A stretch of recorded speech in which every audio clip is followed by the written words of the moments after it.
여러분 반갑습니다. 네, 추석 명절 잘 보내셨나요? 네. 네.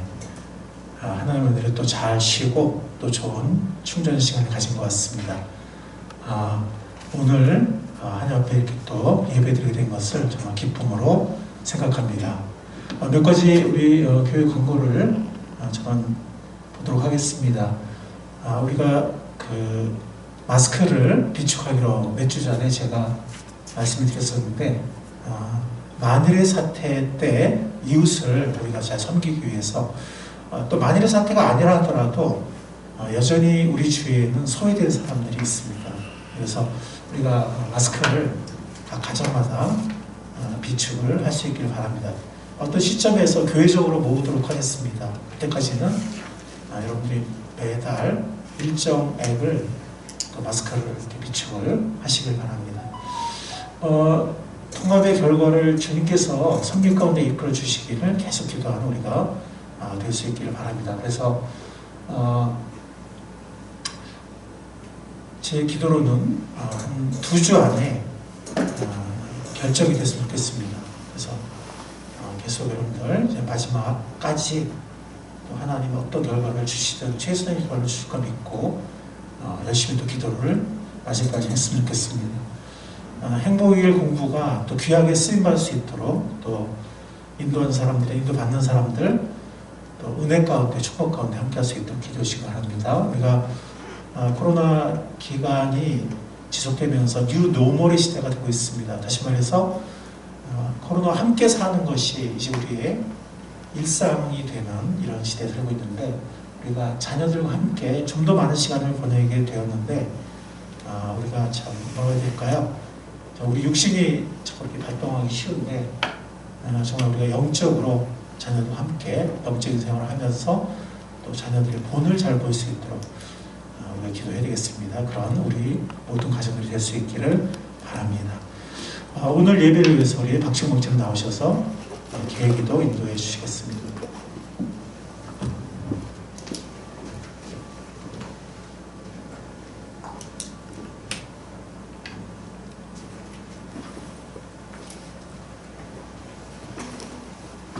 네, 우리 다 같이 하나님께 기도하겠습니다. 사랑과 은혜가 충만하신 하나님 아버지, 감사를 드립니다. 이렇게 또 좋은 가을이라는 계절에 또 우리 민족의 명절인 추석을 맞이해서 또 가족들과 또 이렇게 화목한 시간을 보내게 하신 것을 감사드립니다. 참 우리가 감사드리고 참 주님께 찬양드려야 할 이 시기에 한 가지 또 코로나 사태로 인해서 우리가 또 만나지 못하고 또 함께 시간을 보내지 못한 그런 부분들도 많이 있습니다. 우리가 전화나 또 우리가 그분들과 소통으로 항상 우리의 사랑과 정을 또 표현할 수 있는 저희가 되도록 도와주십시오. 전 세계의 코로나 사태뿐만 아니라 정말 여러 가지 기근과 또 여러 가지 재난들이 계속해서 발생합니다. 말세에 그런 재난들이, 기근들이 많이 발생한다고 했는데, 혹여나 우리가 생각할 때 정말 주님이 점점 가까우심을 우리가 생각하지 아니할 수 없습니다. 주님, 우리 성도들이 정말로 이 시기에 우리가 하나님을 더 기억하고 또 이 시기에 아직 하나님의 복음을 모르는, 하나님의 사랑과 은혜를 모르는 자들에게 복음을 들고 전할 수 있는 저희들 되게 도와주십시오. 아멘. 하나님, 우리가 살다 보면 저 세상 사람들처럼 또 재물을 더 쫓고 또 부와 명예를 이렇게 쫓아가는 그런 우리 자신들을 발견합니다. 이런 때에 정말 주님, 우리 자신을 되돌아보고 우리 주변을 돌아보아서 정말 하나님 말씀이 필요한 곳에 우리가 하나님 말씀을 전하고 또 하나님의 사랑이 필요한 곳에 사랑을 실천할 수 있는 저희들에게 도와주시옵소서. 저희들이 항상 하나님 말씀을 사모하고 우리 성도들 지체들을 돌아보면서 사랑을 실천할 수 있는 저희 금사랑교회 성도들에게 주님도 도와주십시오. 또 저희가 매일매일 하는 일들을 쉬지 않고 늘 주님께 기도하고 찬양하며 우리 성도를 돌아보는 일들을 쉬지 않고 계속할 수 있는 저희들에게 도와주십시오. 우리 교회가 통합을 위해서 계속해서 기도해오고 있습니다. 하나님, 통합을 위해 기도하는 시간이 길어지고 있으나 저희가 기도하고 또 하나님의 뜻이 또 이루어지는 것을 주님 꼭 바라고 이것이 길어지고 인해서 우리 마음 지치지 않게 도와주십시오. 하나님 뜻이 바로 서게 해주시고 모든 것을 합력해서 선을 이루시는 하나님께서 그 모든 가정 중에 저희 기도를 들어주셔서 인도해 주시기를 간절히 기도합니다. 하나님 또한 우리 목사님과 사모님 교회를 인도하시면서 주님께서 주시는 성령 충만함과 우리 모두에게 풍성한 사람으로 우리 하나님의 만나를 매일 먹일 수 있도록 주님 영적인 힘을 날마다 더해 주시고 또 육체적인 건강도 주님께서 붙잡아 주셔서 우리에게 목회를 하실 때 정말로 힘있고 또 주님 말씀의 은혜로 늘 끼쳐줄 수 있도록 주님 함께 해주십시오. 주님 또한 우리 교회가 달마다 선교하는 그런 선교 후원지들이 있습니다. 하나님 우리의 관심이 그 선교 후원지에 끊이지 않게 도와주시고 물질로 후원하고 있지만 우리가 우리의 관심과 또 기도로 후원하는 것을 잊지 않도록 도와주십시오. 우리가 지속해서 그들을 위해서 기도하고 하나님의 복음이 그런 3세계나 어려운 곳에 정말 잘 전파되고 사탄이 방해하지 못하고 하나님의 나라가 점점 더 확장될 수 있도록 늘 기도하는 저희 성도들에게 도와주시옵소서. 오늘 우리 모든 성도가 함께 드리는 이 시간에 주님 우리의 찬양과 우리가 드리는 헌물과 모든 순서를 통해서 주님 영광 받아주시고 주님께서 하나님 나라를 정말 우리 모든 희생과 헌신을 통해서 더욱더 크게 확장시켜 주기를 기도합니다. 또한 오늘 목사님께서 우리 성도들에게 말씀을 선포해 주실 때 정말 이것이 사람의 소리가 아닌 하나님께서 주시는 귀한 말씀으로 저희 마음에 아멘으로 화답해서 하나님께 영광 드리고 우리 마음에 잘 간직하고 실천함으로 말미암아 우리 삶의 귀한 양식이 되는 말씀이 되도록 역사해 주시옵소서. 끝난 시간까지 함께 하실 구하면서 우리 주님 예수님의 이름으로 기도합니다. 아멘.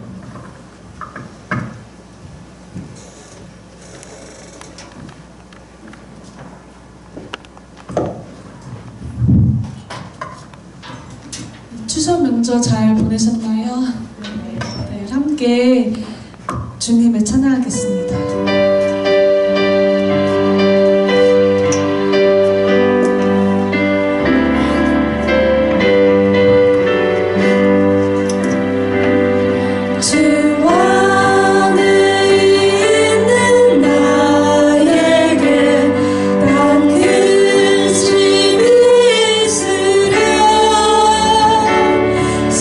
십자가 밑에 나아가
원합니다.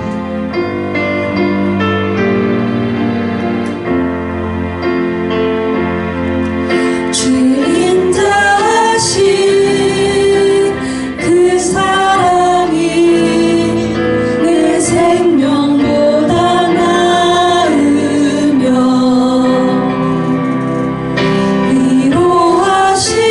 위로하시는 주 손길은 내 눈물보다 귀하다.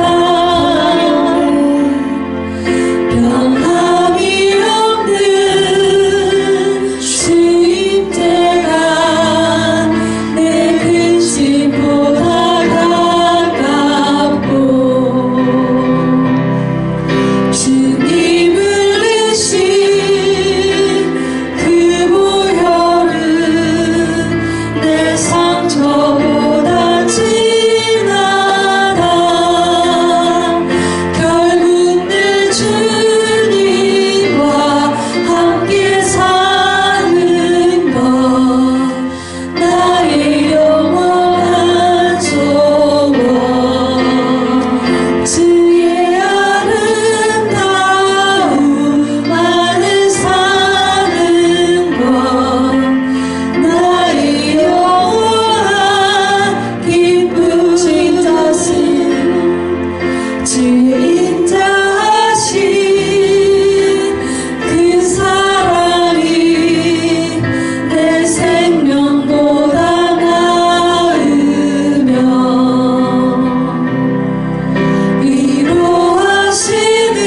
위로하시는 주 손길은 내 눈물보다 귀하다. 결국 내 주님과 함께 사는 것 나의 영원한 소원. 주의 아름다움 안에 사는 것 나의 영원한 기쁨.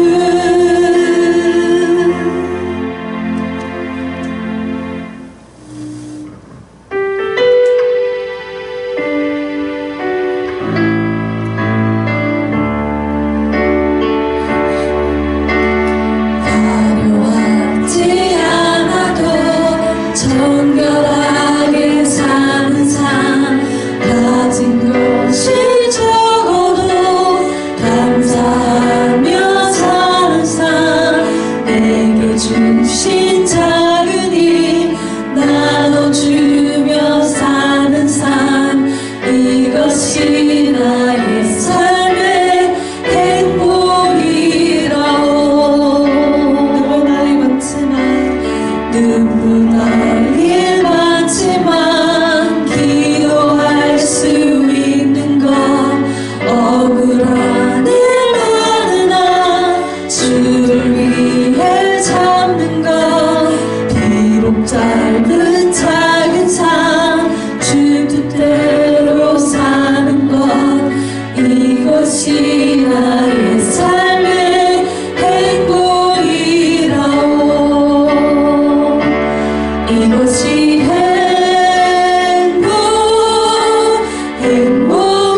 행복이라오. 세상은 알 수 없는 하나님 선물. 이것이 행복이라오.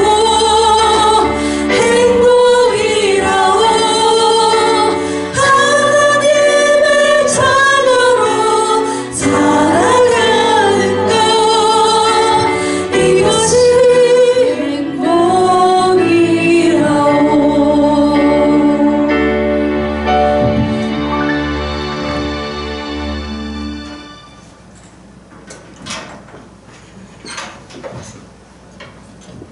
이 시간은 동원의 시간입니다. 우리 한 마음으로 우리 마음과 주님께 드리는 시간을 갖겠습니다.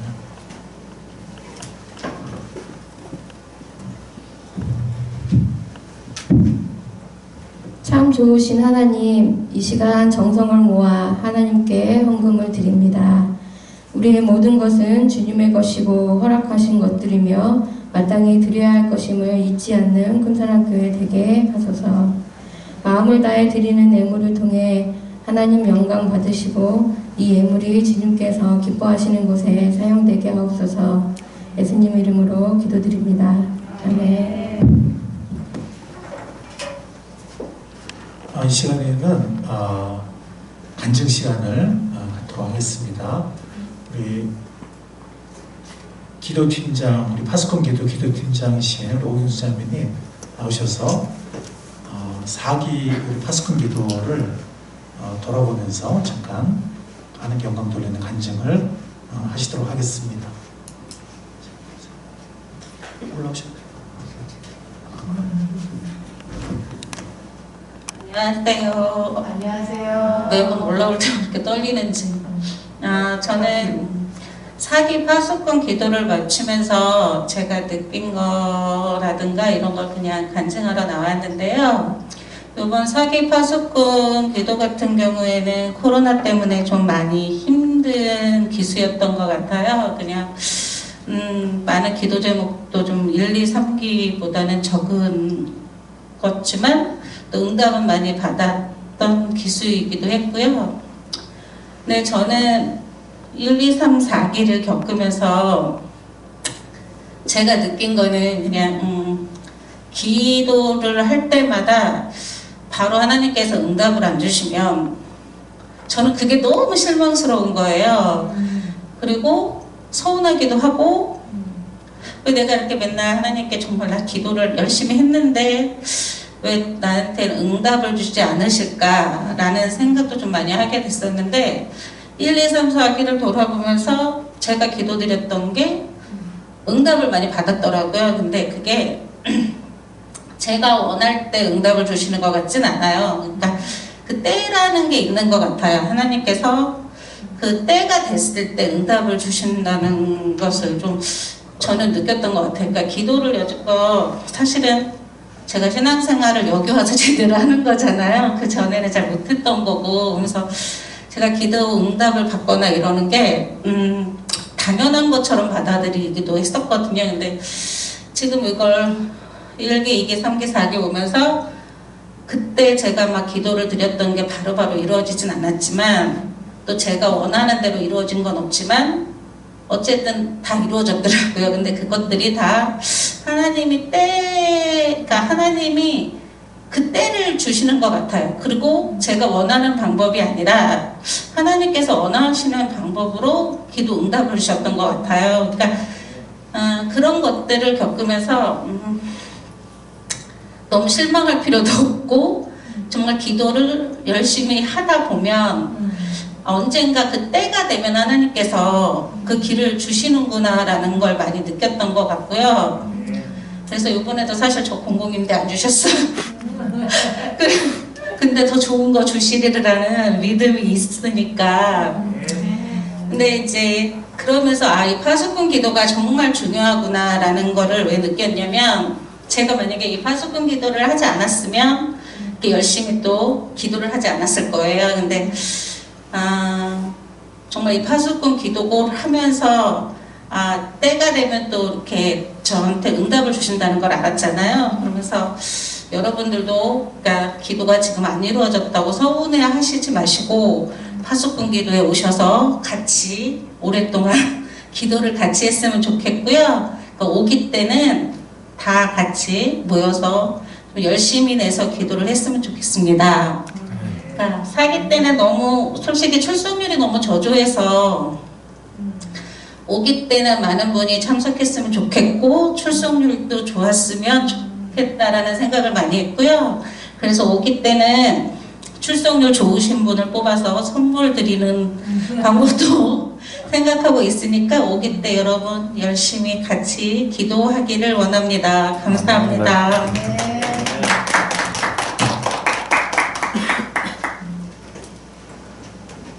네, 함께 성경 봉독 하시겠습니다. 오늘 말씀은 히브리서 12장 18절에서 29절 말씀, 그리고 시편 133편 1절 3절 말씀입니다. 먼저 히브리서 12장 말씀 보겠습니다.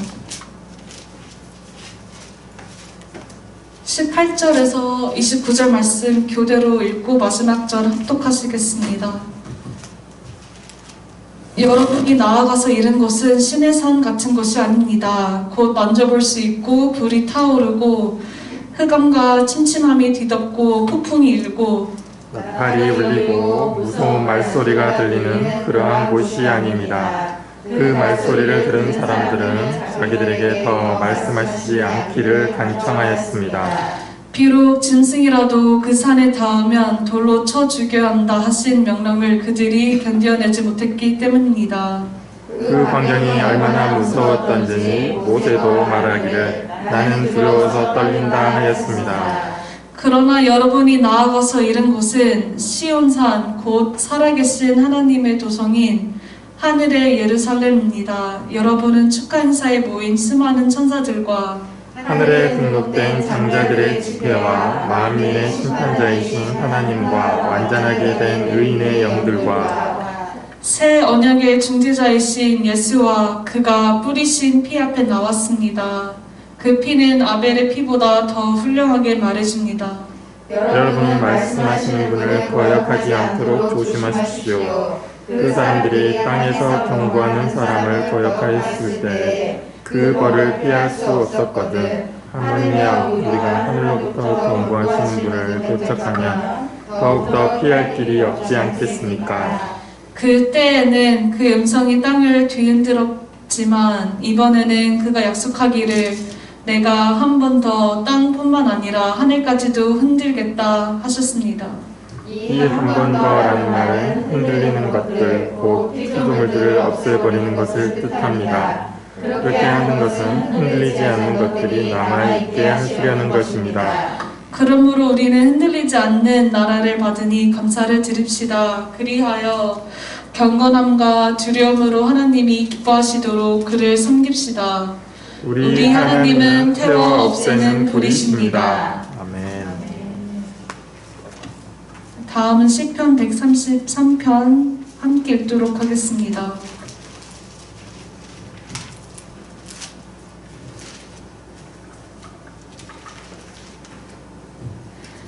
그 얼마나 아름답고 즐거운가. 형제 자매가 어울려서 함께 사는 모습.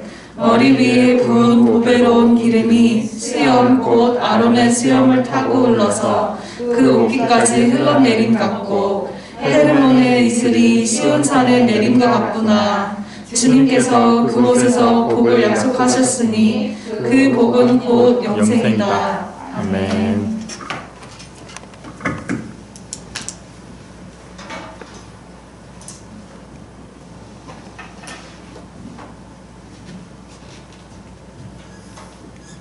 특성 없나요? 다음 주에 네.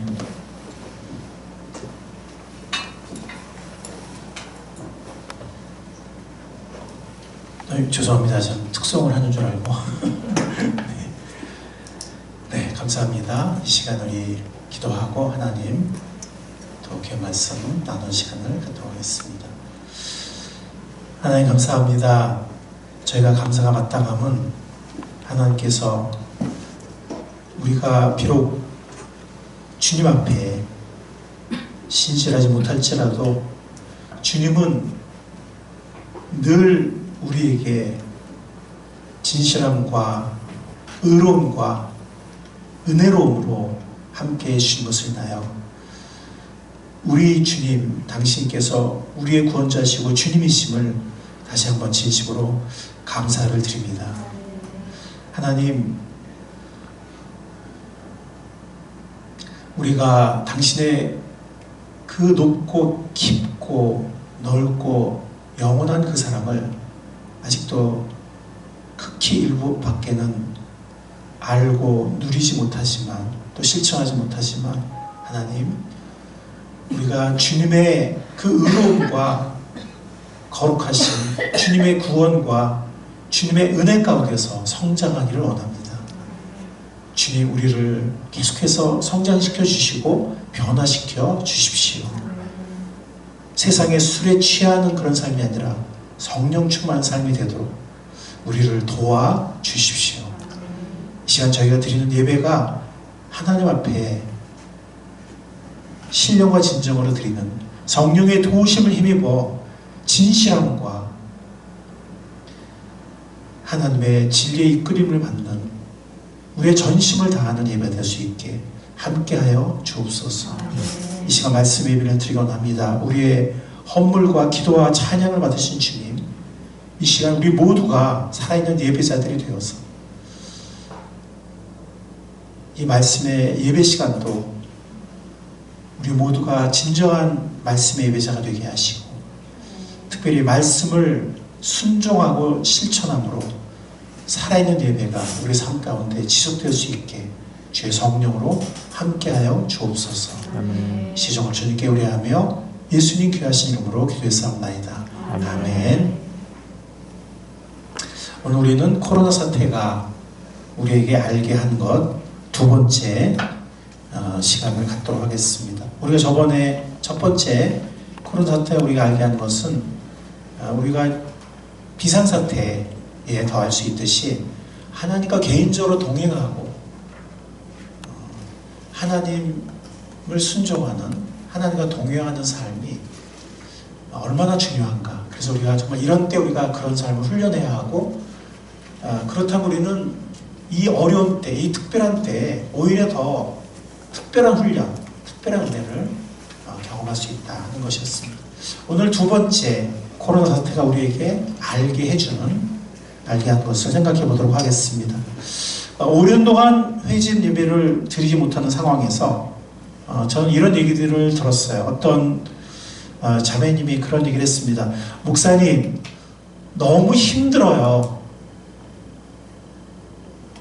목사님, 너무 힘듭니다. 그런 얘기를 들었습니다. 근데 그 자매님의 마음, 그 자매님의 말만은 아닐 것 같아요. 또 이런 말도 들었어요. 목사님, 내 안의 영이 점점 질식하는 것 같아요. 이런 말도 들었습니다. 그렇습니다. 우리는 모여서 예배 드려야 합니다. 그것이 정상이고 그것이 최선입니다. 우리는 모여서 예배 드리기를 힘쓰는 우리가 될 수 있기를 바랍니다. 코로나 사태는 우리에게 회집 예배의 중요성을 알게 해줍니다. 모여서 예배 드리는 것이 정말 큰 특권이었구나. 모여서 예배 드리는 것이 정말 큰 은혜고 축복이었구나 하는 것을 우리는 코로나 사태를 겪으면서 뼈저리게 느끼고 있습니다. 우리에게 코로나 사태는 이것을 알게 해준 것 같습니다. 우리는 불가피한 상황에서는, 우리가 지난 시간에 말씀드렸던 것처럼 불가피한 상황, 전쟁 때라든지 아니면 우리가 이제 그런 데 있지는 않지만 공산권이나 이슬람 나라에 산다든지, 아니면 그 이슬람 나라로 우리가 직장을 가게 됐다든지, 아니면 선교사로 파송됐다든지, 유학을 가게 됐다든지, 이런 불가피한 예를 든다면, 그런 불가피한 상황에서는 주님과 개인적으로 동행한 삶을 힘써야 하고, 각 가정에서 가족들이 주님께 예배 드리는, 물론 쉽진 않지만 예배 드리는 것을 훈련하고 그것을 힘써야 합니다. 또 그러한 복을 누리도록 해야 합니다. 그러나 그것은 불가피한 경우이고, 가능한 모든 경우에는 우리는 모여서, 우리는 공동체 예배, 회집 예배를 드려야 되는 것입니다. 어떤 사람들은 꼭 모여서 예배를 드려야 되느냐 이렇게 말하는 사람들도 있습니다. 특히 이런 코로나 시대를 맞이한단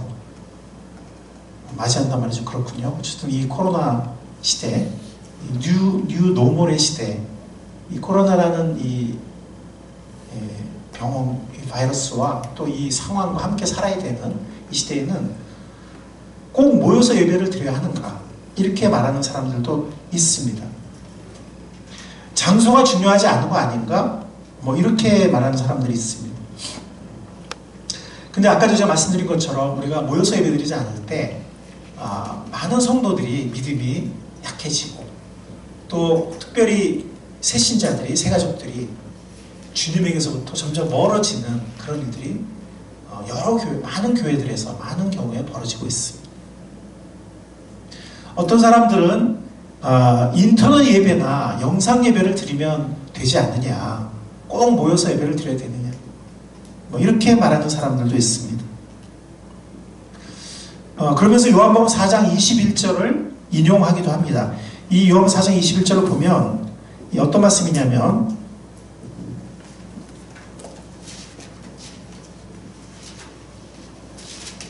예수님께서 사마리아 여인과 하신 말씀이죠. 예. 예수께서 말씀하셨다. 여자야, 내 말을 믿어라. 너희가 아버지께 이 산에서 예배를 드려야 한다거나 예루살렘에서 예배를 드려야 한다거나 하지 않을 때가 올 것이다. 즉 꼭 예루살렘 성전에서 드리거나 혹은 뭐 그리심산에서 드리거나 그러지 않을 때가 올 것이다 하는 이 말씀을 인용하기도 합니다. 그래서 장소가 중요하지 않다, 뭐 이런 얘기를 합니다. 근데 이 말씀의 진정한 의미는 뭐냐면, 예수님께서 성전을 허물면 내가 3일 만에 일으키겠다는 건 뭐냐면, 이 성전 내 자신의 육체를 말하는 거예요. 그래서 성전이 뭐예요? 하나님이 임재하신 곳이고 하나님이 예배받는 곳이고 하나님의 뜻이 이루어지는 곳이잖아요. 예. 근데 그 당시에 성전은 메시아를 거부하고 또 그들이 여러 가지 위선과 혹은 어떤 율법주의에 빠져 있었던 그런 모습이 굉장히 많았거든요. 근데 예수님께서 3일 만에 다시 부활하셔서 예수님이 계신 곳에서는 어디서나 성령이 임재하시고 또 예수님 안에서 우리가 예배를 드릴 수 있는 그런 시대가 올 것이라는 그런 의미고요. 그리고 그 예배 공동체는 성령이, 예수님 안에서 예배 드리는 그 공동체는 성령이 임하는, 고린도전서 3장 16절 말씀, 너희가 하나님의 성전인 것과 하나님의 성령이 너희 안에 거하신 것을 알지 못하느냐 하는 그 말씀. 많은 사람들이 이걸 개인적으로 적용을 해서 뭐 내 개인이 성전이다 이렇게 생각하는 사람도 있지만 꼭 그게 틀리다는 말이 아니라, 원래 그 말은 고린도 교회 같은 그런 허물 많은 교회라 할지라도 주 예수 그리스도의 이름으로 구속을 받고 그 피로 구속받고 예수님 안에서 예배하는 공동체를 이뤘을 때 그 안에 성령이 거하시는 그 교회가 성전이다 하는 그런 의미거든요. 그래서 성전된 그리스도 안에서 우리가 예배를 드릴 때 믿음의 공동체, 예배의 공동체, 또 하나의 성전이 주님 안에 세워진다는 그런 말씀이고요. 또 이 말씀은 지금 유대인이 맞냐, 사마리아인이 맞냐, 뭐 예루살렘 성전이 맞냐, 그리심 성전이 맞냐, 이런 것이 아니라 모든 민족, 모든 나라, 모든 민족이 그리스도 안에서 구원받고 모든 나라, 모든 민족이 각처에서 예배하는 때가 올 것이다, 이런 말씀이에요. 근데 중요한 건 뭐냐면, 장소는 중요하지 않지만 꼭 예루살렘 성전에 와야 된다, 아니면 뭐 꼭 뭐 어떤 장소여야 된다, 장소는 중요하지 않지만 이 요한복음 4장 21절은 예배 공동체를 전제하고 있어요. 개인이 드리는 예배가 아니에요. 그러니까 어디서 예배 드리는 게 맞냐라는 여자의 질문에 예수님께서 이제 모든 나라 모든 민족이 각처에서 예배 드리는 때가 올 것이, 이렇게 말씀하신 것이지, 그게 뭐 개인이 예배 드려도 된다, 모이지 않아도 된다, 그런 말씀이 아니에요. 그것은 함께 드리는 공동체 예배를 전제하고 있는 것입니다. 그러니까 중요한 건 뭐냐면, 어디서 예배 드리냐는 것은 중요하지 않아요. 중요한 것은 함께 모여서 예배 드리는 것이 중요합니다. 그럼 무슨 말인지 이해하시겠죠? 네. 성경은 함께 모여서 드리는 공동체 예배가 너무나 중요한 얘기하고 있고, 그것을 대체할 것은 아무것도 없어요. 그럼 우리가 개인적으로 예배 드릴 수 없냐? 그런 말이 아니에요. 개인적으로 예배 우리가 뭐 매일 드리면 좋죠. 자주 드려야죠. 이거냐 저거냐 하는 것이 아니라, 개인적으로 예배 드리는 건 너무 좋고 그렇게 해야죠. 근데 그것이 공동체 예배를 대체할 수는 없다는 거예요. 우리는 예배 공동체로 부름받았고, 우리가 함께 모여서 예배 드릴 때 우리가 주 안에서 하나 되고 우리가 한 공동체로 예배를 드리는 것이, 교회로서 예배 드리는 것이 하나님의 우리를 부르시는 뜻이라는 것입니다. 그렇기 때문에 우리는 모든 가능한 상황에서 예배를 드려야 합니다. 정말 불가피한 경우에는 그것을 제한할 수 있겠죠. 그래서 우리도 필요한 경우 그렇게 하는 것입니다. 그래서 영상 예배를 드리고 혹은 어떤 경우에는 정말 최악의 경우에는 정말 예배를 함께 모여서 드리지 못하는 그런 경우가 있을 수 있고 우리도 그런 일에 협조를 해야 합니다. 그러나 가능하다면 우리는 함께 모여서 예배를 드려야 합니다. 얼마 전에 그 외신에서 외신 뉴스가 나왔었는데 굉장히 그 핵심을 잘 얘기한 것 같아요. 우리나라 방역이 세계 최고다. 그런 얘기를 하면서 그런데 종교의 자유에 대한 그 논란이 있다 하는 그런 외신 뉴스를 봤는데 이제는 좀 교회에 대한 이런 예배 제한을 좀 풀어야 될 때가 된 것 같아요. 저도 사실 뭐 여러분들이 아시지만 저도 정말 방역당국에 계속 협조하고 또 그렇게 해야 된다고 저도 성도들에게 말하고 그렇게 했죠. 그렇게 했는데 왜냐하면은 그 전에 또 어떤 교회 혹은 어떤 집회 이런 것들로 인해서 정말 국민들에게 일반 사람들에게 사회에 많은 폐를 끼쳤고 여러 가지 위험을 유발시켰고 국가의 재정을 또 소비하게 했고 그런 일들이 있었습니다. 근데 이제 그런 때가 지나간 것 같아요. 그리고 지난 한 2주, 3주 교회에서 어떤 집단 감염이 거의 일어나지 않은 것 같아요. 근데 지금 뭐 학교나 뭐 카페나 학원이나 뭐 음식점이나 뭐 이게 다 허용했잖아요, 그죠? 그런 상황인데 그래서 물론 이제 예배를 허용하면 어디선가 또 이렇게 생길 수는 있겠죠. 마치 뭐 카페 생기고 식당이 생기고 뭐 학원이 생기고 뭐 그런 것처럼. 그러면 그 교회에 구상권을 청구하면 돼요. 지금 그런 예가 거의 없는데 모든 뭐 정말 5만 개 교회, 뭐 6만 개의 교회인가요? 하여튼 이런 모든 교회를 예배를 제한하는 그래야만 되는 위험한 시기는 지난 것 같아요. 이제는 방역 당국이나 정부에서 이 종교의 자유 문제, 이 함께 모여 드리는 예배의 권리는 너무나 중요한 거거든요. 또 우리 믿음 생활이 너무나 중요하고 이제는 이것을 해제할 때가 된 것 같습니다. 만약에 뭐 계속해서 지금 뭐 이런 현재 이렇게 집단 감염이 별로 일어나지 않고 또 현재 상태가 지속되는데 다른 데 다 허용하면서 예배만 교회만 모여서 예배를 허용하지 않는다고 하면 그건 형평성도 맞지 않고 뭐 종교의 자유 이전 형평성도 맞지 않고 또 특별히 종교의 자유라는 너무나 중요한 헌법에 보장된 그런 게 문제가 될 것 같습니다. 물론 언젠가 또 뭐 교회에서 정말 계속 뭐가 터진다든지 교합을 잘못해가지고 그런다면 그때 우리 스스로가 반성하고 우리 스스로가 방역당에 말하기 전에 우리 한동안 예배 안 모이겠으면 이렇게 해야죠. 근데 지금 같은 상황에서는 몇 주간 이제 교회에서 감염도 없고 한데 계속 이렇게 다른 데 다 허용하고 교회에 대해서 그냥 침묵하면서 그냥 계속 하자는 식으로 모이지 말라는 이렇게 하는 거는 이제는 때가 된 것 같습니다. 우리는 모든 가능한 상황에서 함께 모여서 예배를 드려야 합니다. 오늘날 전 세계에서 가장 많이 사용되는 조직 신학책이 있는데 웨인 그루뎀이라는 분이 쓴 조직 신학책이 있는데 거기 보면 예배를 어떻게 정의하고 있냐면 물론 이건 협의의 예배예요. 예배를 어떻게 정의하고 있냐면 신앙인들이 모였을 때 찬양과 함께 마음을 다해 하나님을 예배하는 음악과 모든 순서 이렇게 예배를 정의하고 있습니다. 골로새서 3장 16절 말씀 어떤 말씀이냐면 우리 한번 읽어보겠습니다. 그리스도의 말씀이 여러분 가운데 풍성히 살아있게 하십시오. 온갖 지혜로 시와 찬미와 신령한 노래로 여러분의 하나님께 마음을 다하여 찬양하십시오. 이건 사실 예배에 대한 구절이에요.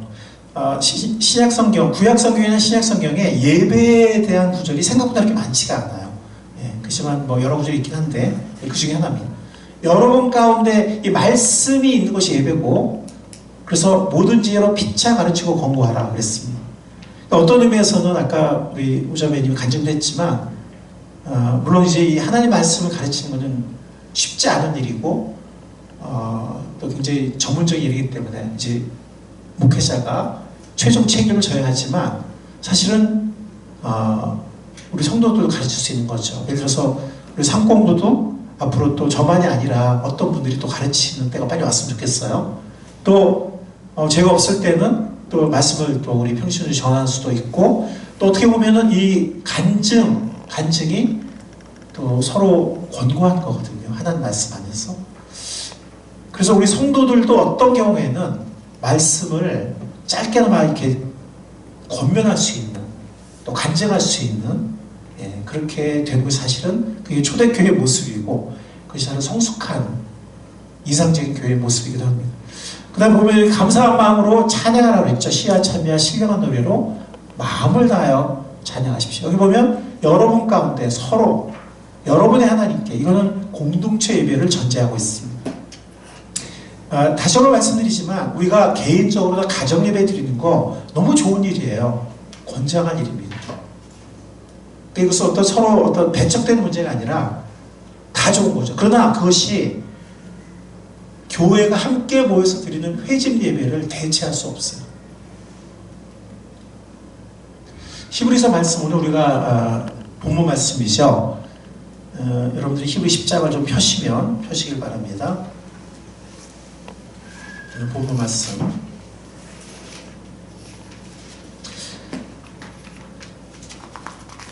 사실 히브리서는 예수님 앞으로 온 사람들이 특히 유대인들이 여러 가지 위협과 고난과 또 핍박 속에서 다시 그 옛날의 옛 질서, 유대교로 돌아가지 마라 라는 권면을 하는 게 히브리서인데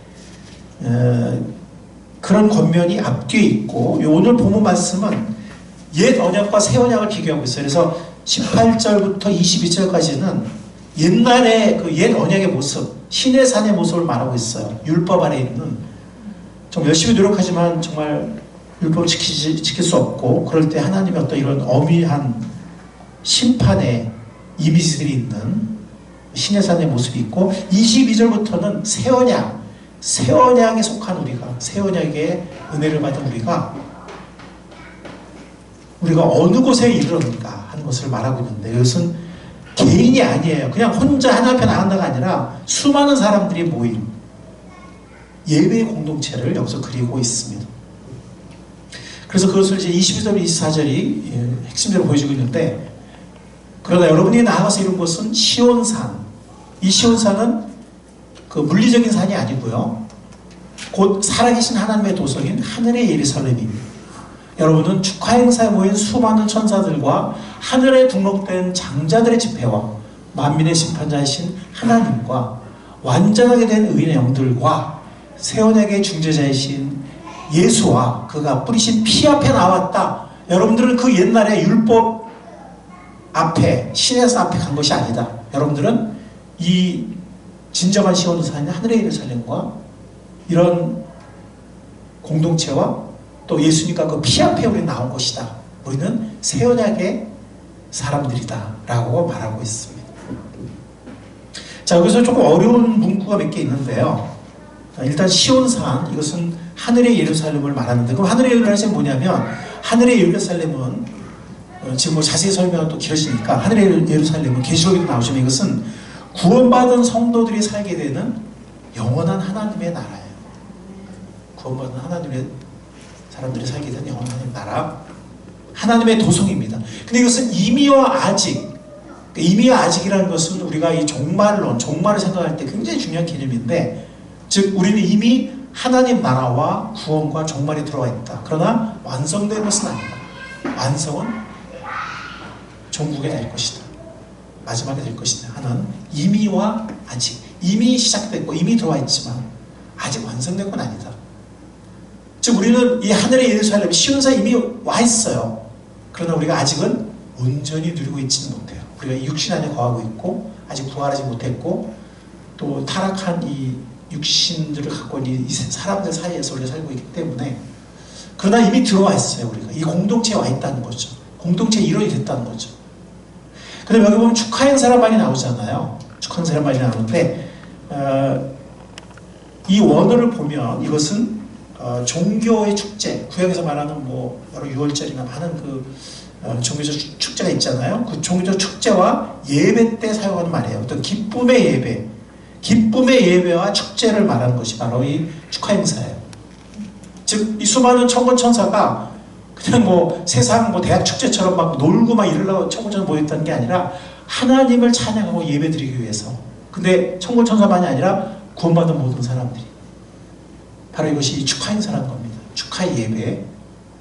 하늘에 등록된 장자들의 집회는 뭘까? 여기 장자들이라 했잖아요. 그래서 여러분들 가운데서는 나는 아닐 수도 있겠다. 이 장자라고 했는데 장자들도 뭐 특별한 사람들 아닌가? 이렇게 생각할 수도 있는데 이 하늘에 등록된 장자들의 집회는 뭐냐면 이 장자들은 유업을 상속하거든요. 가장 큰 분깃을 장자들. 특히 옛날에는 장자가 다 유업을 상속해도 할 말이 없는, 물론 뭐 아버지는 항상 그렇게 하진 않았지만 정말 장자들은 상속의 특권에 있는 사람들이거든요. 그런데 우리는 뭐냐면 하나님의 자녀가 됐기 때문에, 아멘, 우리는 하나님의 자녀가 됐기 때문에 하나님의 기업을 상속하는 상속자들이 되었습니다. 아멘. 그러니까 우리가 장자들인 거예요. 그리고 예수님이 제자들을 보내면서 제자들이 사역으로 돌아가서 누가복음 10장 20절에 보면 그들이 기뻐했거든요. 왜냐면 그 사역의 열매가 있었기 때문에. 그때 예수님은 너희가 이런 열매를 거둔 것을 기뻐하지 말고 너의 이름이 하늘에 등록된 것을 기뻐해라. 이렇게 예수님 말씀하셨어요. 즉 구원받은 사람들은 생명책에 이름이 기록이 돼요. 행위의 책이 아니고, 행위의 책에 기록이 된 사람들은 심판받잖아요. 그 행위의 책을 따라서, 그죠? 예. 근데 우리는 생명책에 이름이 기록이 되었기 때문에 심판받지 않는 거거든요. 그래서 여기 하늘에 등록된 장자들의 집회는 구원받은 모든 사람들, 신구약을 총망라해서, 예전약과 새언약을 총망라해서, 물론 이 새언약 시대 구원받은 사람이 훨씬 많겠지만 그 모든 하나님의 자녀들, 구원받은 하나님의 자녀들을 말합니다. 그 예배하는 공동체를 말해요. 또 만민의 심판자신 하나님 앞에 나온 것이고, 그 다음에 완전하게 된 의인의 영들 앞에 나왔어요. 이게 뭘까요? 이 영들이라고 했거든요. 이 의인의 영들이란 말은 신구약에서 순교당하거나 혹은 믿음 안에서 죽은 사람들을 가리켜요. 이 완전하게 됐다는 건 뭐냐면 그들이 죽었을 때는 완전하지 않았지만 예수님의 십자가의 대속의 피 흘림과 죽음 그리고 부활 이후에 이제 그들이 하나님 앞에 온전한 관계를 맺게 되는 그것을 말합니다. 그리고 이건 뭐냐면 옛 시대와 새 시대의 모든 믿음 안에서 죽은 사람들을 말합니다. 이제 그들은 먼저 이제 하나님의 실제 존재 앞에 나아가 있겠죠. 그래서 이 완전히 믿음의 영들과 또 이 수많은 천군 천사들과 함께 우리 구원받은 모든 사람들은 예배 공동체에 속하게 된 것입니다.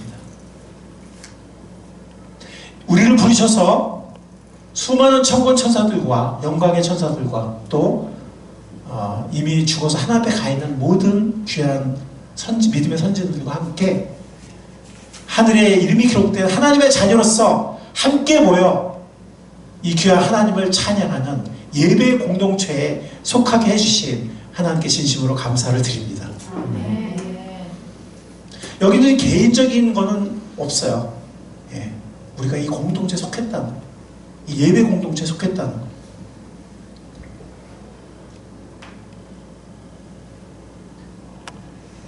그래서 우리는 감사와 찬미의 제사를 드리게 됩니다.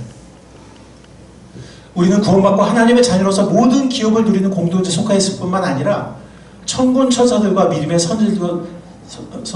선지들과 함께 우리들 또 서로 함께 예배드리는 공동체에 속해 있다는 것입니다. 함께 드리는 거룩한 예배, 이거는 클라우니 박사라는 분이 말씀하신 것인데, 함께 드리는 거룩한 예배는 하나님의 교회가 선택할 수 있는 것이 아니다. 이는 곧 그 자체가 교회의 존재를 드러내는 것이다. 예배는 지상에서의 아까 그 하늘의 성회를 아까 우리가 히브리서 10장에 말하고 있잖아요. 예. 우리가 이미 그 공동체에 속했고 우리가 이미 그곳에 이르렀다 그랬잖아요. 아직 온전히 누리지 못하지만 우리 몸의 한계 때문에 그러나 이미 우리가 그 공동체에 속했고 그 예배 공동체에 이르렀다고 하나님 앞에 이르렀다고 했습니다. 그런데 그 지상에서 하늘의 그 성회에 지상에서의 실체를 드러내주는 것이 모든 구원받은 사람들이 교회에 모여서 드리는 공동체 예배다 라고 말씀하고 있습니다. 이것은 굉장히 참 이 성경의 진리를 잘 요약한 말이라고 생각합니다. 시편 133편 오늘 또 다른 본문이죠. 네. 형제가 연합하여 동거하며 어찌 그리 선하고 아름다운고 이렇게 시작하는 이 본문입니다. 언뜻 보기에는 형제 자매가 어울려서 함께 사는 모습이 얼마나 아름답고 즐거운가 이렇게 시작하고 있기 때문에 믿음 안에라 할지라도 어떤 혈족, 가족이 그 함께 믿음 생활하는 게 얼마나 보기 좋냐 이런 뜻이 아닌가라고 생각할 수도 있어요. 자, 그런데 이것은 단지 그냥 어떤 가족끼리의 믿음 생활 이것만이 아닌 것이 왜냐하면 이 시편의 표제를 보면 다윗의 시라고 말하면서 성전에 올라가는 순례자의 노래다라고 말하고 있어요. 무슨 말인지 아시겠죠? 여기서 말하는 형제 자매는 아까도 말씀드리지만 이건 서로 배척 관계가 아니에요. 즉 이스라엘 공동체는 모든 가족들이 함께 예배를 드렸거든요. 그렇죠? 그러니까 이 가족의 예배를 배제한다는 말이 아니에요. 이거냐 저거냐 배제한다는 게 아니라 거기서 끝나는 것이 아니라는 거죠. 즉 이 가족이 함께 드리는 그 믿음의 생활 또 예배의 생활을 배제하는 게 아니라 그렇게 거기서만 끝나는 게 아니라 그것을 포함해서 더 큰 영적인 가족, 더 큰 예배 공동체를 여기서 그리고 있다는 것입니다. 무슨 말인지 아시겠죠? 우리 자꾸 그냥 이거냐 저거냐 이거 아니면 저거 이렇게 서로 배타적인 그런 게 아니라는 거죠. 아까 제가 개인 예배와 공동체 예배도 말씀드렸는데 그럼 공동체 예배 드리면 개인 예배 필요 없냐? 그런 게 아니고 그 공동체 예배는 너무나 중요한 것이고 대체할 수 없다는 걸 말씀드린 것처럼 이것도 마찬가지예요. 믿음 안에서 우리가 드리는 가족의 예배와 가족의 영적인 생활을 배제하는 게 아니고 그렇게 좁은 데서 끝나는 것이 아니라 성전에 함께 가서 드리는 순례자들이 믿음 안에 한 형제 자매들이라는 거예요. 믿음 안에서 함께 연합하는 뿐만 아니라 여기 시온이라는 말이 나오잖아요. 물론 이 시온이라는 말은 처음에 비유로 나와요. 그러니까 그 함께 예배드리는 모습이 시온산에 이슬이 내린 것 같다. 그렇게 풍요롭고 축복이 되고 아름답다 그런 얘기인데 그 다음에 말이 뭐냐면 주님께서 그곳에서 복을 명하셨다. 그것은 예배의 장소를 말해요. 시온, 예배의 장소. 그냥 단지 물리적인 시온을 하나님이 축복하신다는 게 아니라 예배하러 성전 앞에 온 그곳, 그곳과 그 믿음의 공동체, 거기서 하나님께서 영생의 축복을 내리신다 하는 그런 말씀이에요. 그래서 이 시편 133편은 혈족의 조화만을 말한다기보다는 하나님을 예배하기 위해서 모인 공동체 영적 연합을 말하는 것입니다. 로스라는 분이 앨런 로스 박사가 이런 말을 했습니다. 그런 연합은 함께 예배하고 다시 새로워진 축복의 성취를 누리기 위해서 주님의 임재 안에서 하나 되어 모일 때 가장 명확하게 드러난다 그랬어요. 그러니까 우리는 연합이 되어서 공동체 예배를 드리는 거예요. 그냥 단지 물리적으로 함께 모여서 예배를 드리는 게 아니라 정말 영적으로 믿음 안에서 함께 하나 되는 게 중요해요. 그래서 정말 우리는 만약에 어떤 불화가 있거나 아니면 마태복음 말씀하신 것처럼 예물을 드리다가 어떤 형제에게 이렇게 걸리는 것이 생각나면 먼저 가서 화해하고 와서 예물을 드리라는 말씀처럼 우리는 우리 안에 어떤 거리낌이나 불화가 있어서는 안 돼요. 또 모든 사람들이 가능하면 구원받아야 돼요. 그래서 우리가 정말 성령 안에서 믿음 안에서 예배 안에서 우리가 진정으로 하나가 되어서 하나님께 예배를 드릴 때 하나님께서 그 공동체 예배를 기뻐하시고 그 안에 성령이 임재하시고 하나님의 영광을 받으시는 거예요. 그게 바로 시편 133편에 그리는 그림입니다. 자, 예배의 초점 많은 사람들이 이번에 이렇게 그 매스컴에도 보니까 그 예배를 많이 언급했잖아요. 어쩔 수 없는데 보니까 대부분 예배 본다 이렇게 표현하더라고요. 예배 본다. 근데 이제 일반 교단에서는 예배 본다란 말을 참 많이 쓰는 것 같아요. 예배는 보는 것이나 받는 것이 아니에요. 예배는 드리는 거예요. 많은 사람들이 어떻게 생각하면 예배 왔으니까 여기서 뭔가 내가 은혜 받고 뭔가 말씀도 받고 뭔가 축복을 받고 가야지.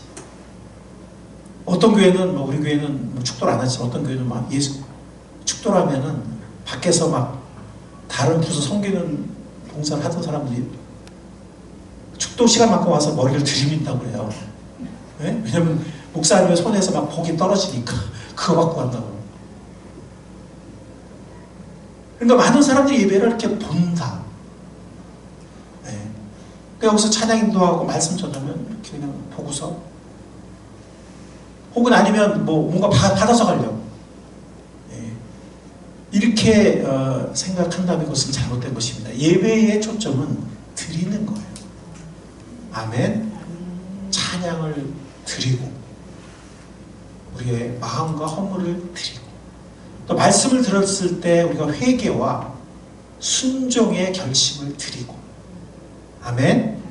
드리는 거지 뭐 내가 얻어가야지 받아가야지 뭐 앞에서 한번 찬양 잘 인도해봐 목사님 한번 좀 설교 한번 잘해봐 나 뭐 하나 얻어가게 뭐 이런 게 아니라는 거예요.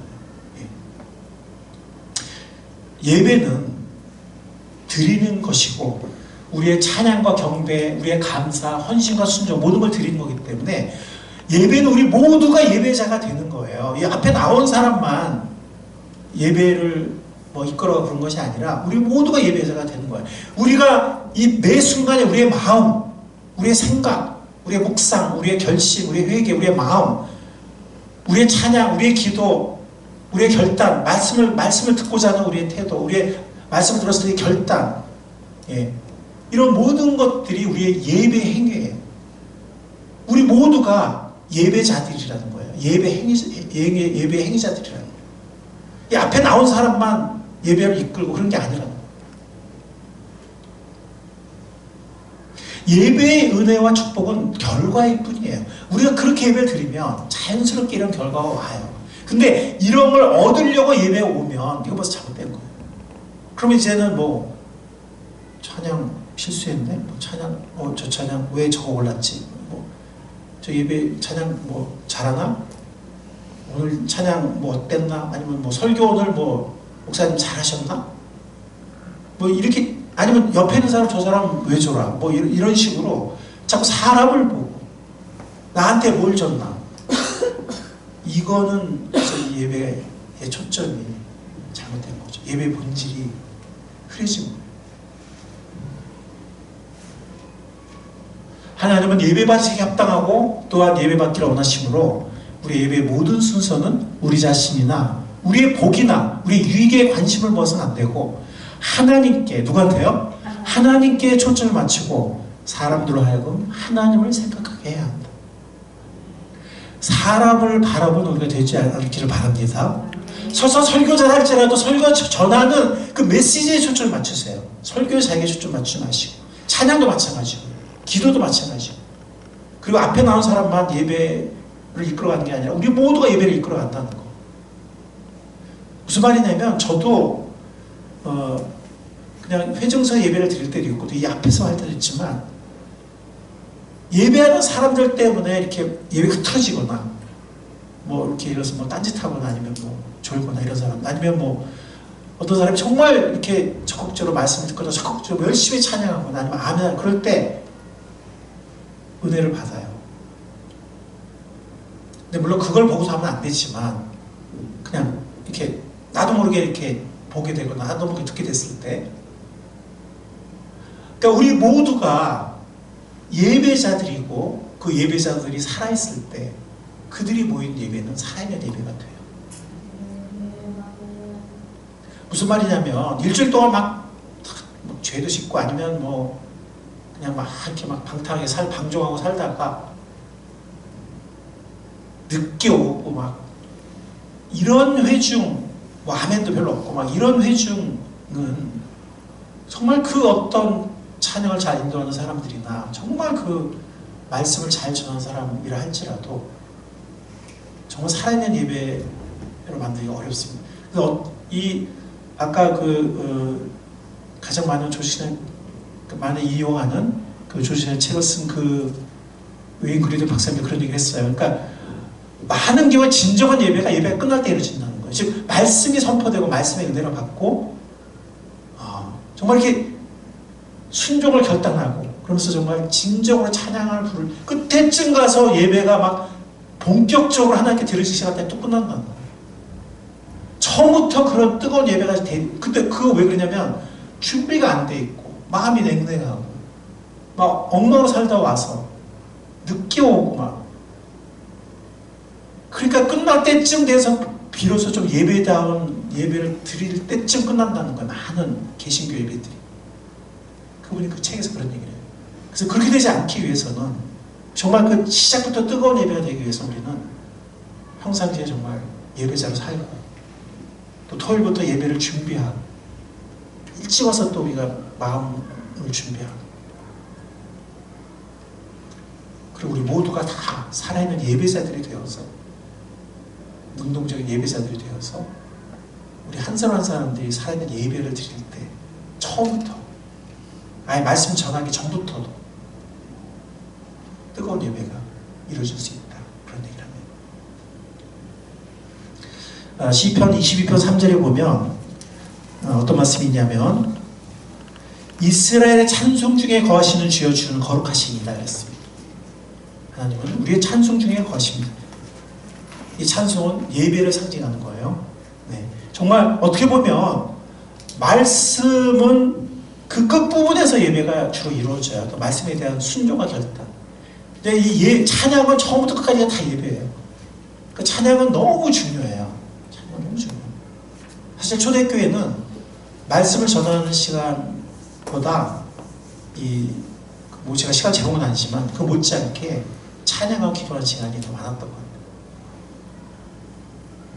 뭐 길이가 중요한 건 아니겠지만 그러니까 찬양이 정말 중요하다는 거예요. 찬양은 그래서 우리가 목장 모임에서도 우리가 모일 때 찬양 드리잖아요. 그게 짧은 예배예요. 왜냐면 찬양은 하나님께 초점 맞추고 하나님을 높이는 것이기 때문에.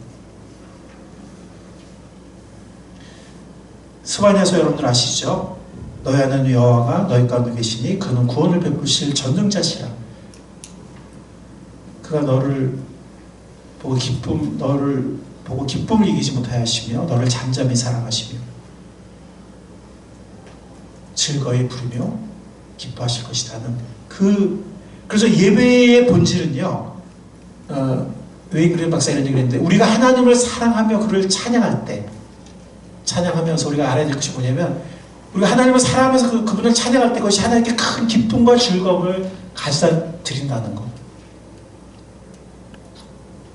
그게 예배라는 거죠. 사랑의 가장 큰 기쁨은 사랑하는 사람의 마음에 즐거움을 가져다 주는 것이다.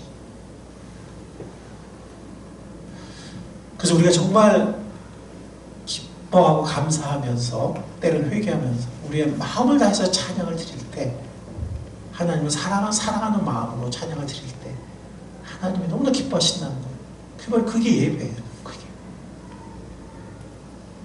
물론 우리가 지금은 마스크를 쓰고 이렇게 찬양을 하기 때문에 소리 잘 들리진 않지만 우리는 뜨거운 마음 하나님 보시기 때문에 그죠? 하나님 보시잖아요. 그렇게 찬양을 드릴 때 하나님이 기뻐하세요. 내 살아가는 자녀가 나를 사랑하면서 저렇게 진심으로 전심을 다해 찬양을 하는 거예요. 우선 우리는 예배를 이제 적용을 생각해 보겠는데 예배를 준비해야 되겠습니다. 먼저는 예배를 성실껏 준비해야 되겠어요. 예배는 토요일부터 준비하는 거예요. 토요일 날 우리가 너무 이렇게 좀 방종하지 않도록 절제하고 일찍 자야 되겠어요. 그래서 예배 전에 미리 와서 기도를 마음으로 준비하는 게 너무나 중요합니다. 여러분들 가능하면 예배 전에 30분 전에 오시면 좋을 것 같아요. 앞으로 여러분들 예배에서 봉사하시는 순서를 맡은 분들은 30분 전에 우리가 기도 모임을 모이겠습니다. 그러니까 앞으로 우리가 뭐 몇 시에 모인다고 이제 광고가 나가든 예배 시간이 한 번 더 변경될 가능성은 있는데요. 어쨌든 그 예배 시간 30분 전에 최소한 그 전에 오면 좋겠어요. 예배 봉사자들, 예배에서 섬기는 분들은 함께 모여서 기도하도록 하겠습니다. 그리고 모든 우리 성도들도, 형제자매들도 한 30분 전에 오면 좋겠어요. 예. 그래서 이렇게 마음을 준비하고 기도하고 회개 기도도 하고 또 오늘 본문 말씀도 읽고 묵상하고. 그래서 내가 아는 어떤 교회는 1시간 전에 온대요, 성도들이. 그래서 이렇게 다 준비하고 기도도 한 다음에 본문 말씀을 30분을 묵상을 한대요. 자, 그리고 듣는 설교는 어떨까요? 다르겠죠. 예, 오늘 본문이 어딘지도 모르고 막 찾기도 어렵고 막 이러고 듣는 거랑 이 본문 말씀을 30분 묵상을 듣는 틀리겠죠. 하여튼 최소 30분 전에 와서 여러 가지 준비도 하고 기도도 하고 마음도 준비하고 또 말씀 본문도 묵상하고 그리고 예배를 드리면 그러니까 적어도 15분 전에 와야 돼요. 15분 전에 오면 약간 여유가 없을 것 같고 그 전에 와서 좀 마음의 여유를 가지고 마음을 준비하고 예배를 드리는 좋겠습니다. 여러분들 만약에 청와대로 가서 대통령 만난다 그러면은 어떻게 하겠습니까? 아마 1시간 전에 미리 가야 될걸요? 그래가지고 다 뭐 안내도 듣고 다 준비하고 대통령 만나는데 허벅지가 막 늦게 와서 막 신발 다 묶고 막 이렇게 대통령 만나는 사람 없겠죠? 우리는 온 우주의 왕이신 하나님을 예배하는 것입니다. 개인적으로 거룩하려는 노력이 있어야 합니다. 아까도 말씀드린 것처럼 우리가 평상시에 예배의 삶은 사람들이 모였을 때 뜨거운 예배가 돼요. 제가 대학생 때와 직장 다녔을 때 그 예배 공동체가 있었는데 설교가 매주 있지 않았어요. 간증은 매주 있었는데 설교는 매주 있지 않았는데 근데 정말 뜨거웠어요. 찬양도 정말 뜨겁고 그러니까 이게 보면 그 사람들이 열심히 살다 온 사람들이에요. 믿음 안에서 전도도 열심히 하고 그러니까 벌써 처음엔 찬양부터 뜨거워요. 찬양부터 정말 뜨거워요.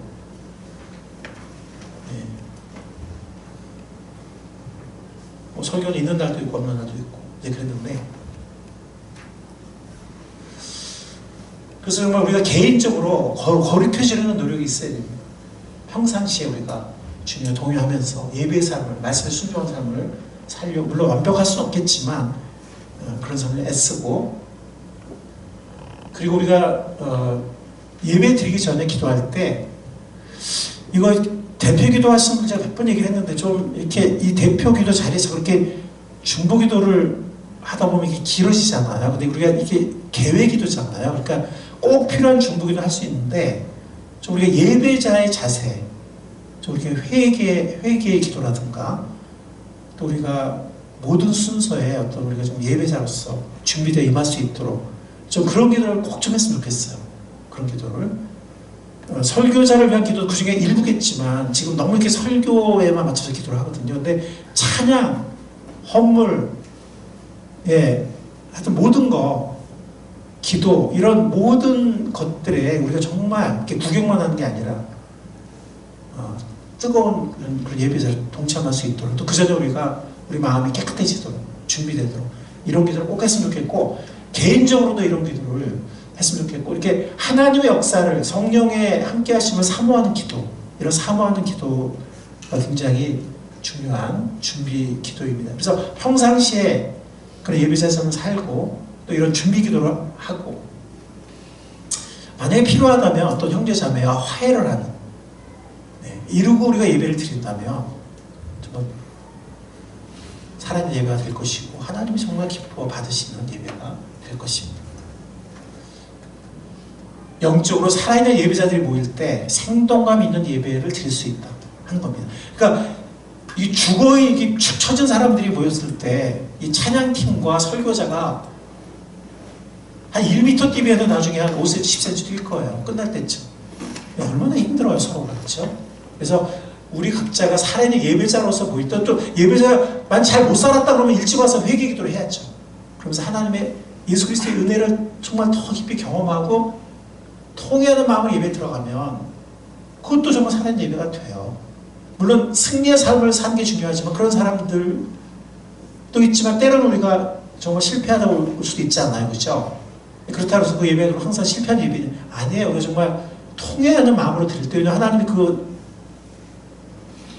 산제사로 또 기뻐받은 제사라고 했잖아요. 통회하는 마음이. 그러니까 정말 통회하는 마음으로 예배에 들어가면 하나님의 은혜를 더 깊이 누리게 되거든요. 그러니까 중요한 거는 정말 우리 각자가 준비된 마음과 각자가 또 능동적인 예배자로서 예배에 임하는 게 중요하다는 겁니다. 그래서 영적으로 살아있는 예배들을 모일 때 생동하게 예배를 드릴 수가 있습니다. 아까 인용한 말씀이에요. 준비를 위해서 마음이 깨끗한 사람은 복이 있다. 그들이 하나님을 볼 것이다. 그러니까 우리 마음이 이렇게 흐트러져 있으면 우리가 하나님을 만나거나 하나님의 음성을 듣기 어렵습니다.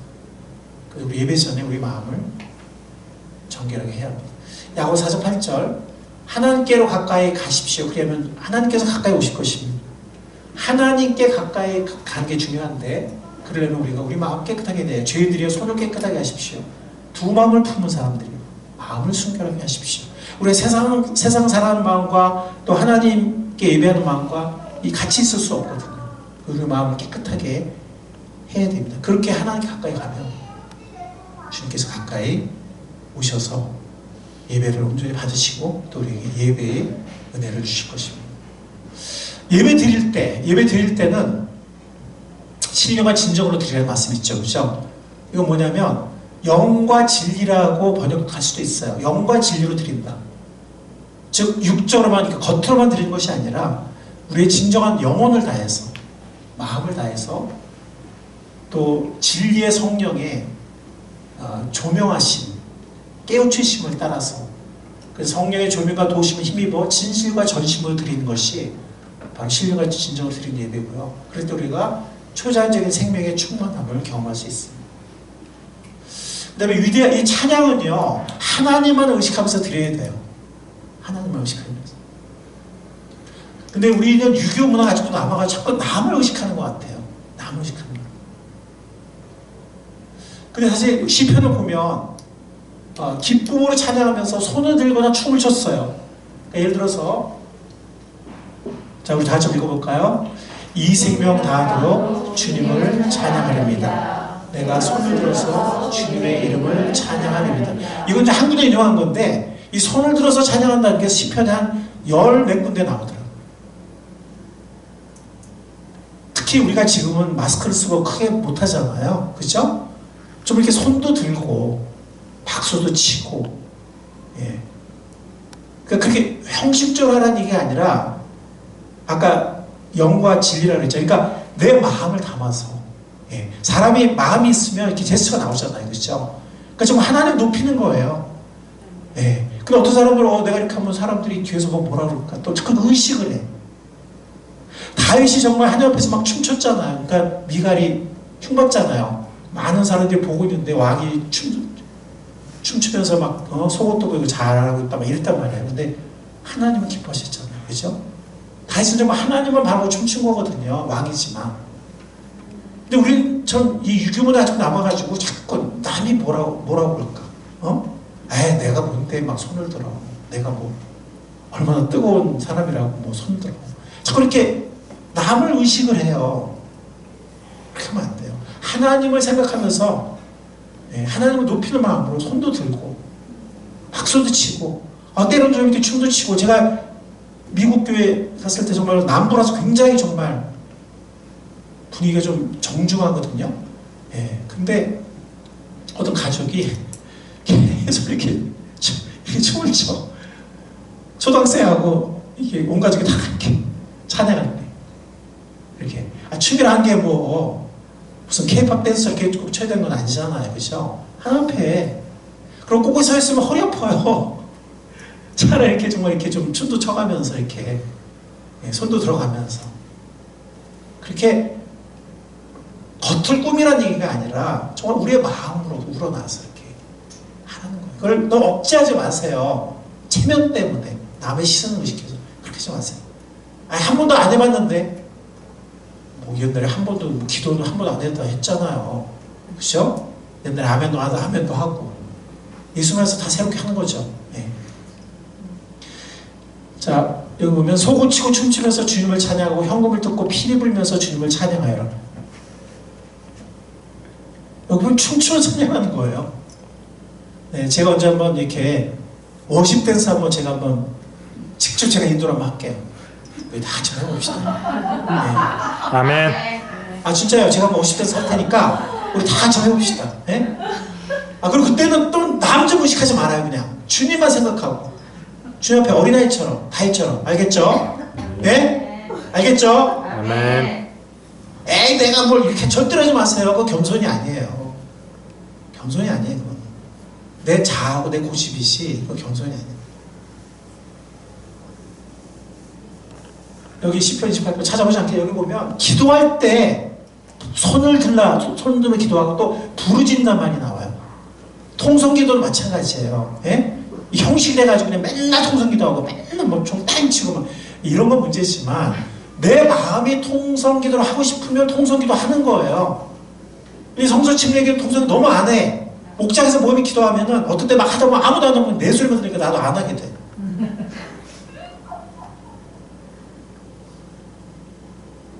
저기 사도행전 4장 보세요. 위기 때 그들이 모여서 땅이 흔들리도록 통성기도를 했어. 그때 주님께서 정말 임해서 땅을 흔드시기도 했지만 간절할 때는 통성기도 나오는 거예요. 아멘? 아멘. 어떤 때는 좀 조용조용 묵상이 필요할 때 있잖아요. 맨날 통성기도 어떤 때는 막 너무 시끄러워.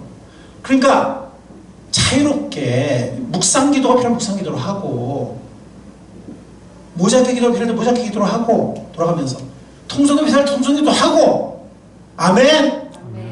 그게 성경적인 거예요. 성경에 나오자 성경에 나오는 게 성경적인 거죠? 그죠? 아멘. 문화에 매이지 마세요. 문화에.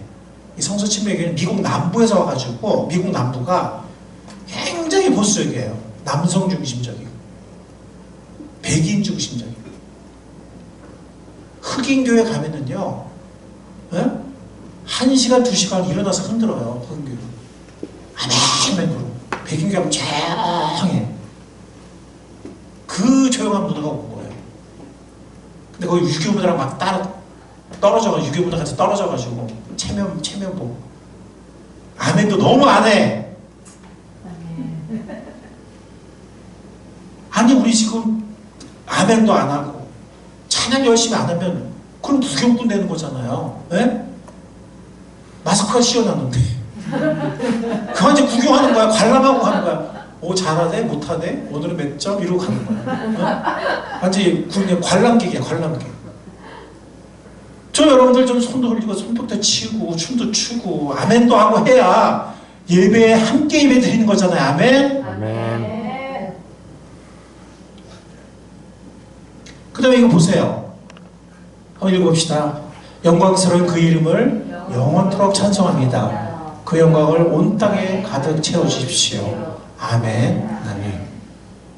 시편 기자가 아멘을 이렇게 잘해요. 뿐만이 아니라 또 읽어볼까요? 주 이스라엘의 하나님 영원토록 찬송을 받아주십시오. 온 백성은 아멘하고 응답하라. 할렐루야. 온 백성 어떻게 응답하라고요? 아멘. 저 아멘 좀 잘합시다. 아멘. 아멘. 아멘의 뜻이 뭐냐면 저도 같은 마음입니다. 저도 그렇게 되기를 믿습니다. 그렇게 되기를 소원합니다. 뭐 이런 여러 가지 의미가 있어요. 아멘. 아멘. 아멘 할 때 같이 같이 공동체가 하나 돼서 이렇게 참여를 하잖아요. 입도 꽉 닫고 있고 손도 그냥 딱 하기로 있고 마스크 딱 씌워가지고 가만히 있으면 가만히 구경하다 그냥 가는 거예요. 어? 가만히 구경하다 가는 거예요.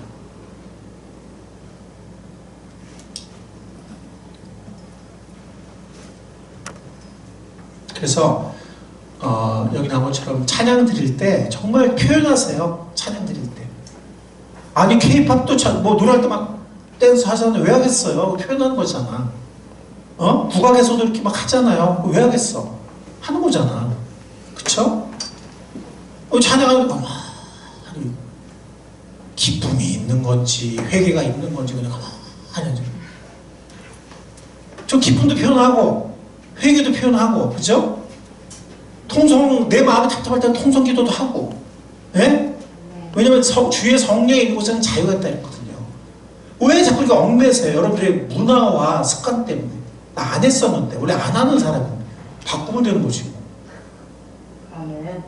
우리 유교문화인데 나서면은 남들이 뭐라 하는데, 아니 예배가 뭐 남들 보라고 하는 거예요?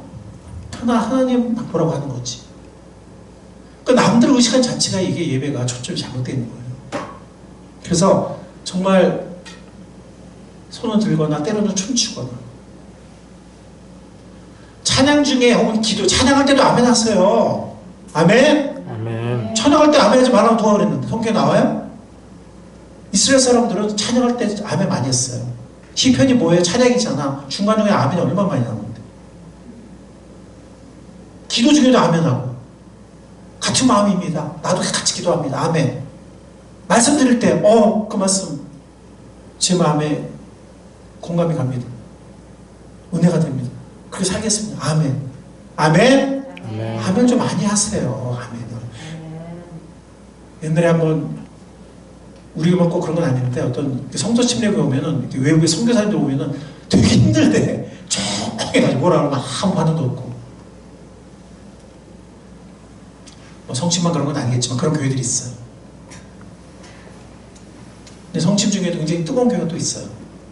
근데 어떤 그런 게 중요한 게 아니라 각 개교회가, 각 성도들이 정말 이렇게 우리 마음을 다해서 성령의 흐름을 따라서 자꾸 이걸 막 체면, 막 의식하고, 뭐 남들 의식하고, 뭐 내 뭐 스타일, 내 기질 의식하고 이렇게 하지 마시고, 아멘을 많이 하는 우리가 될 수 있길 바랍니다. 아멘. 그리고 말씀을 귀 기울여 듣고 순종의 결단하는 게, 이게 정말 어떻게 보면 산 제사로 이어지는 거예요. 순종의 결단. 예. 그래서 누가 전하느냐 사실 그렇게 중요하지 않아요. 누가 전하느냐, 얼마나 뭐 달변으로 전하느냐, 이렇게 별로 중요하지 않아요. 왜냐하면 이게 뭐 이렇게 달변으로 전하는 사람들이 있어요. 이렇게 웅변의 그런 어떤 음성이나 어떤 여러 가지 말투가. 근데 그 성도들 보면 나중에 보면은 까먹게 똑같아. 네? 삶 변화 안 되는 거 보면 더 변화 안 돼. 그런 게 중요한 게 아니고, 전 젊은 날에 그랬던 것 같아요. 누가 전하느냐 아니라 어떤 말씀이냐, 얼마나 성경적으로 이렇게 자기 삶을 실어서 전했느냐, 그리고 정말 내가 어떻게 반응할 거냐, 여기에 초점 맞췄던 것 같아요. 근데 뭐 설교 잘한다 못한다 이런 말이 이게 어디서 나는지 모르겠어요. 초대교회는 없었던 말이에요. 잘하면, 그러면 설교 잘하면 정말 그 설교 듣고서 그럼 많이 변화돼야지. 그런 게 중요한 게 아니고, 내가 이 말씀, 그러니까 물론 말씀대로 전하는 건 중요해요. 말씀을 흐리면 안 돼. 네? 말씀 그대로 정말 말씀을 올바로 풀어서 잘 전하는, 그건 중요해요. 그거는 분별해야 돼. 근데 뭐 얼마나 우리를 울리고 웃고 재밌게 하고 그런 사람 있잖아요. 잘 웃기고 잘 울리고 재밌게 하고 안 졸게 하고. 내가 한번 돌이고 내 젊은 날에 가끔 설교한 적이 있었다 그랬잖아요. 그 모임에서. 내가 이렇게 돌이켜보면 정말 스킬이 없었어. 그냥 말한 것처럼 전했어. 말씀 피고 쭉 하긴 하는데, 근데도 정말 그 사람들이 아멘으로 화답하고 적용하고 실천하고 막 그랬거든요. 성경에 보면은 그 복음을 제대로 뿌리는 건 중요해요. 근데 중요한 건 뭐냐면 밭이 중요해요. 밭이. 예. 물론 그 복음을, 순수한 복음을 뿌리는 건 중요하죠. 근데 정말 나중에 열매 맺는 거 보면은 밭이 중요하거든요. 어떤 밭이냐에 따라서 열매가 맺히거든요. 자, 그래서 예배 드릴 때 우리가 정말 신령한 진정으로 드려야 되고, 성령의 도우심으로, 진실과 전심으로, 그다음에 찬양 드릴 때 정말 우리의 우리의 마음과 우리 몸을 다해서, 그 다음에 찬양 중이나 기도 중에 말씀 드릴 때 정말 아멘으로 넘쳐나는, 아멘으로 함께, 그리고 마지막으로 순종의 결단을 통해서 삶의 예배, 산 제사가 이어지는, 이게 바로 하나님 기뻐하시는 예배의 모습입니다. 자, 이제 예배를 마쳐야죠. 말씀을 마쳐야죠. 예, 시편 103편. 제가 다시 한번 여러분에게 읽어드리겠습니다. 그 얼마나 아름답고 즐거움과 형제 자매가 어울려서 함께 사는 모습.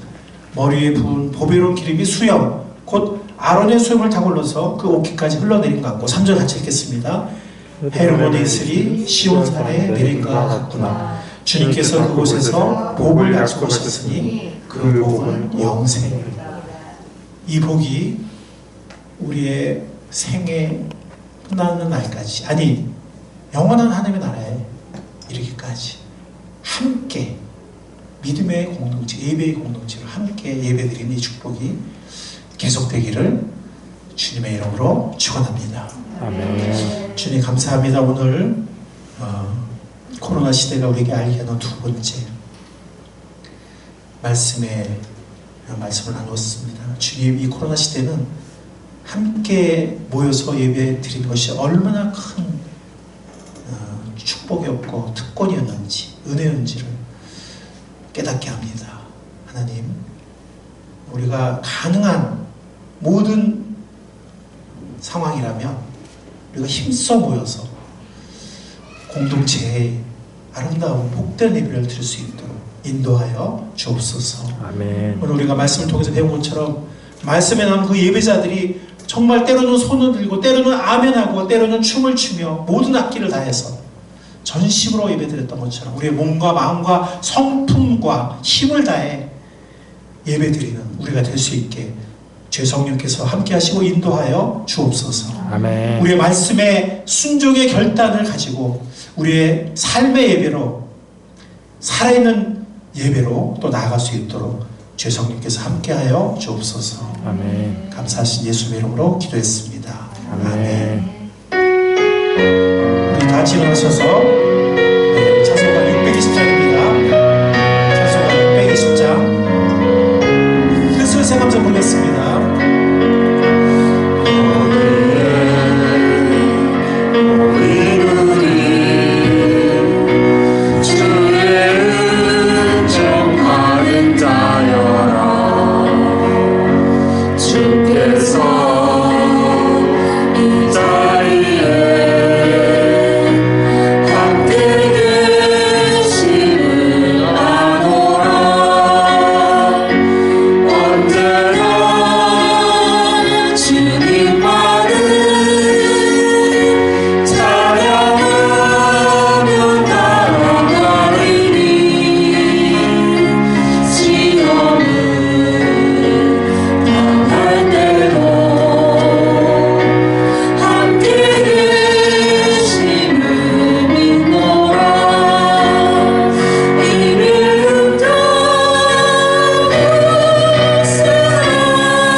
개인 기도를 통해서 또 주님께 응답하는 시간을 가지시길 바랍니다. 기도하겠습니다. 주님, 당신의 은혜 가운데 우리를 부르시고 당신의 거룩하심으로 우리에게 나타내 주셔서 감사합니다. 하나님의 말씀의 진리는 영원한 진리임을 믿습니다. 하나님, 우리가 이 진리를 먹고 살 수 있게 인도하심을 감사하며 주님의 영원한 진실한 사랑 가운데 살게 하심을 다시 한번 진심으로 감사합니다. 오늘 이 배운 이 진리의 말씀을 순종하기를 원합니다. 실천하기를 원합니다. 살아있는 진리가 되기를 소원합니다. 하나님, 주의 성령께서 그렇게 되게 함께 하시고 인도하실 줄 믿습니다. 이 한 주 우리가 살아있는 예배를 드리게 해주시고 다음 주 예배 우리가 정말 준비된 마음으로 우리 모두가 살아있는 예배자로 하나님이 기뻐하시는 그런 뜨겁고 살아있는 예배를 드릴 수 있도록 인도하여 주옵소서. 주의 성령께서 그렇게 인도하실 줄 믿사옵고 함께 하실 줄 믿사옵고 우리를 사랑하시는 영원히 함께 하시는 은혜의 주님 예수님 이름으로 감사하며 기도하옵나이다. 아멘.